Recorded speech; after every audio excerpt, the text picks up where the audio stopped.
কেন্দ্রীয় কমিটির প্রচার সম্পাদক আলী আকরাম নয়ন, প্রচার সম্পাদক হাবিবুর রহমান মিঠু, কার্যকরী সদস্য আমাদের নূর হোসেন, কার্যকরী সদস্য কামরুল হাসান, উপস্থিত আছেন খুলনা অঞ্চলের স্থায়ী কর্মচারী কল্যাণ সমিতির সম্মানিত সভাপতি আমাদের রফিক ভাই, সাধারণ সম্পাদক রুহুল ভাই, স্থায়ী কর্মচারী নেতৃবৃন্দ এবং খুলনা বিডিসিএল সমিতি কর্মচারী কল্যাণ সমিতির সংগ্রামী সাধারণ সম্পাদক মুজিবুর রহমান সহ খুলনা অঞ্চলের কর্মচারী ভাই বোনেরা, আসসালামু আলাইকুম।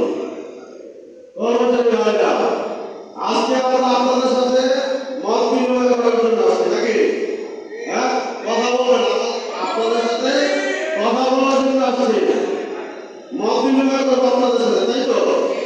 আপনাদের সুখ ও সকল বিষয় নিয়ে আপনাদের সাথে কথা বলবো, কিন্তু অতীব দুঃখের বিষয় আপনারা তো কথা বলবেন না। মনে তো অনেক সময় অনেকে বলেন আমাদের অঞ্চলের এই সমস্যা আছে, নেতা সময় দেয় না। হ্যাঁ, আমরাও নেতারে খুঁজে পাই না। অনেক নেতা সম্পর্কে আপনাদের বিরূপ মনোভাব থাকে।